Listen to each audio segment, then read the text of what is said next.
Hey guys, it's tutorial time! Yay! And today I'm going to show you how to make these very cute stripy candies. These ones are hearts, but today I think I'm going to make a flower shape instead. Um, these were originally going to be one of my Valentine's Day tutorials, but I explained what happened in my last video. So finally I'm going to do it today, and as you can see it's not really Valentine's Day exclusive. You can use any shape. As I say, today I'm going to do a flower. I just thought because they were heart shaped it would have been cute for that time of year. So to do this, you're really not going to need a lot. It's a really good beginner's tutorial because you don't need a lot of materials and you don't need to know a lot of skills with your polymer clay yet. It's the sort of thing that if you have just started polymer clay or you've even just got it today, you could do this right away. So to make these, you're going to need clay in two colours. Today I'm using white and green. I think to get the best sort of hard candy look, it's best to use a white and then a nice bright colour. I'm using Primo clay. I always use Primo by Sculpey. I find it's better quality and easier to use than other polymer clays on the market. You're going to want a cookie cutter to make your shape. You can use any shape you like. If you don't have a cookie cutter, you could always use a bottle cap or something, or just use a craft knife to cut out a shape if you like. You are going to need a head pin, and I'm going to show you a way of securing these inside our charm today. So that they're not going to come out at all. I mean, I can pull and twist that and it's not going to move. Alternatively, if you don't have an eye pin, you could always just pierce a hole through the top of your charm and then loop some thread or something through it. Or if you don't want to use it as a charm and just use it as a decoration, that's fine too. And normally I say this is optional when it comes to making polymer clay charms and things, but to really get the shiny sort of candy look, you are going to need a glaze of some sort. And I use the Sculpey Gloss Glaze. Sculpey is the same company that make the Primo Clay, so I know that they work together great. But I will say I did put about 3 coats of glaze on this to get it super shiny because I really wanted it to look like a piece of candy, and of course candy is very shiny, especially hard candies. So what you're going to want to do to start is condition your clays in both colours. I've already done my white. I always advise if you're using white, condition it and roll it, or whatever you're going to do with it first. Otherwise, if I did this with the green first and then started conditioning my white, it's gonna go a bit of an off colour. So always do your white first. And I'm just conditioning this green. Once you've done that, you're going to, I knocked the camera again. I'm so good at doing that. You're just going to want to roll it into a ball in your hands and then lay it on your work surface. And very gently rock it back and forth, quite evenly pressured, so that you start making a sausage or a snake, whatever you prefer to call it. I like to call it a sausage just because I like saying sausage for some reason. It makes me giggle, which is quite immature. So you're just going to want to roll that out. You don't need much clay to do these either, which is really great. It's another thing that makes it a good beginner's project. So I'm just working that. Okay. And once both your pieces are about the same length, and of a nice thickness. If I take my cookie cutter and just lay this snake over the top, you can see it's quite small in comparison by width, and that's what we want. I'm going to lay the two pieces together and then just squeeze very gently. You don't want to flatten it out yet along the edges, just so that they stick together a bit and you end up with this. You're then going to take your blade or cutter or whatever you use to cut your clay, and I'm going to take my cutter and cut just a bit bigger a piece than my cutter and move it along and line it up, and then push those pieces together.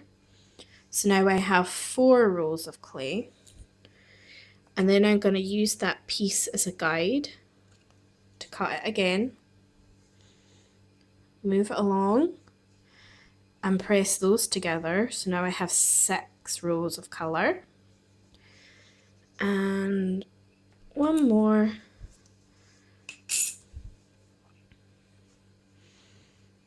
and just line those up, and again give a bit of a squeeze.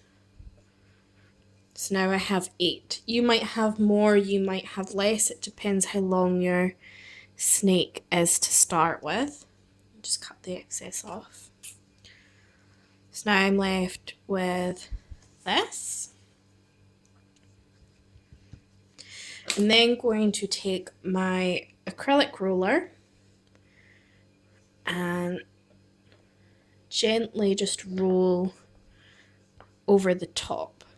And this is going to flatten all those sort of straws or sausages of clay together, and I'm going to get one nice secure sheet of clay. And I'm just rubbing my fingers across the top because you can kind of tell when it's all stuck together by the way it feels. I just take my blade again to help lift it up nice and gently. Put it the other way round and give it a roll.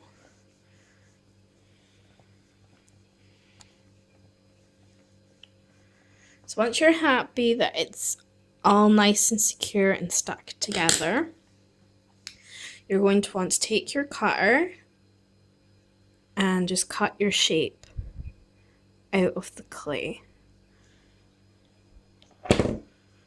Oh, I knocked my glaze over.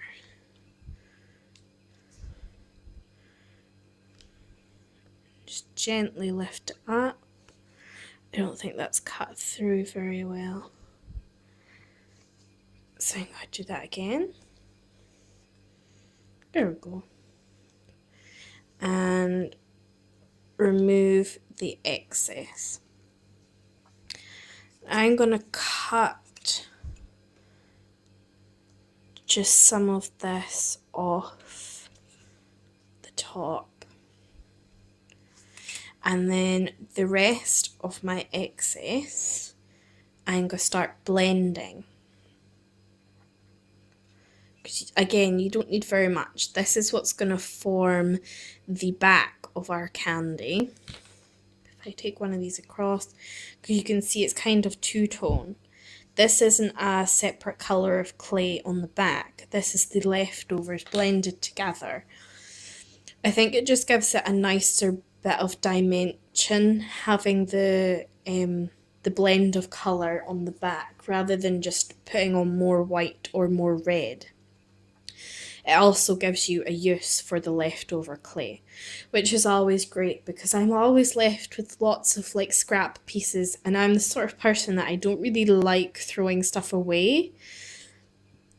So I always end up with tons and tons and tons of little scrap pieces left over, thinking, oh, I can use this for something, and I never usually do, except for maybe some Natasha beads or something. So just work it through your fingers, folding and squeezing and twisting. until you get a nice uniform color. This color is gorgeous, actually. Very pepperminty.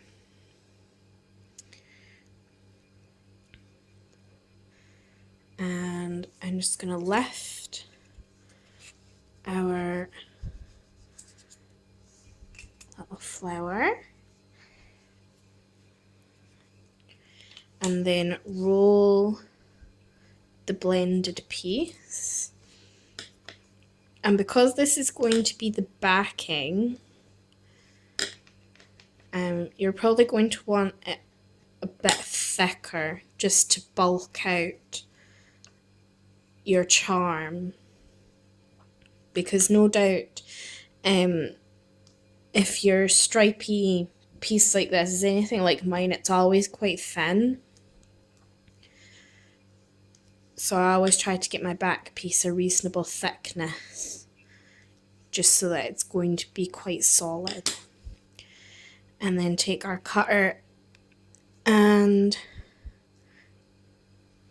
cut out a back piece.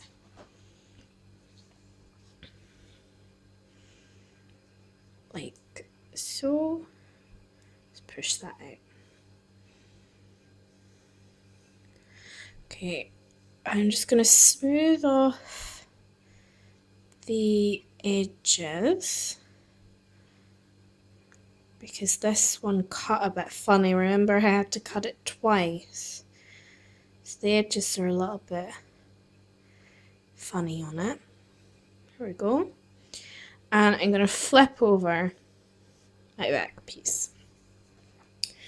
Now, this is where we start to stick the pin in, which is another advantage of having two pieces of clay, because you can sandwich your eye pin in between them.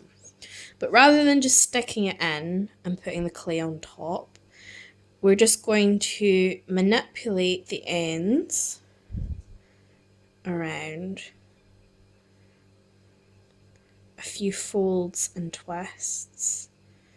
It's quite hard to do with your bare hands. You are better if you have some pliers.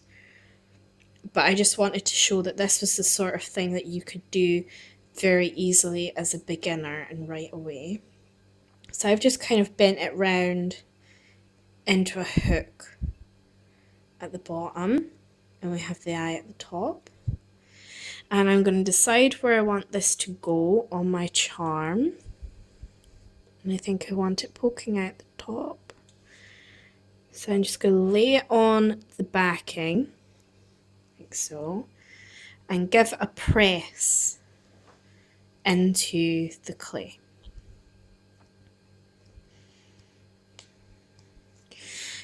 We're then going to take our stripy piece and lay that on top, lining it up as best we can.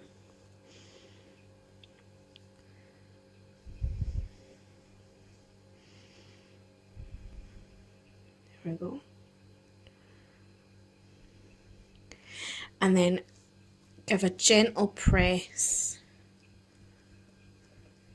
together, especially focusing on where the metal is in between the two pieces of clay.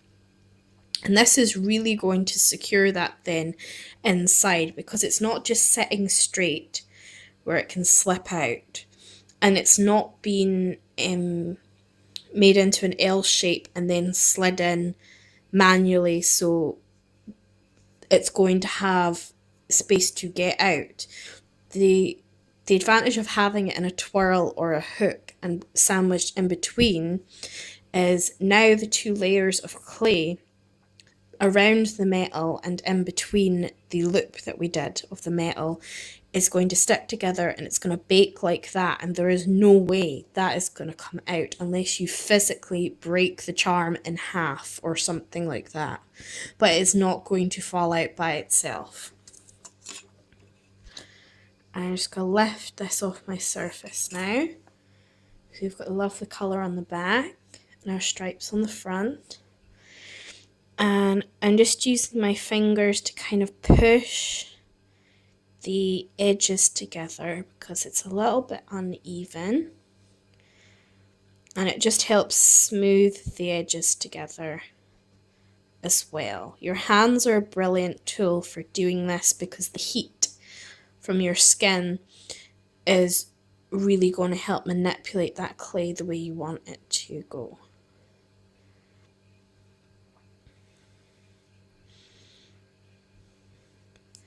And when you are happy with it, it's ready to bake. And that's our charm. So you're going to put that on a baking tray and follow the baking instructions for that. And then when it comes out of the oven, let it cool down, completely cool, before you put on your glaze. And as I said earlier, I put 3 layers of glaze on these just to make them extra shiny so that I could get the look that I wanted. I don't know if you're going to be able to tell the difference. I put 1 layer of glaze on the icing on this cookie, and then this is the 3 layers. I don't know if you can see the difference in shine, but to me there definitely is a difference in how much shine this has compared to how much shine this has. And that's how we make our stripey hard candies. I hope you enjoyed this tutorial. If you did, please hit the like button. If you would like to see more tutorials and more of what I get up to during my crafts, please hit the subscribe button. If you have any questions or didn't think I explained things very well and you want me to explain again, then please comment down below with your questions and I will get back to you as soon as I can. So thank you for watching and bye!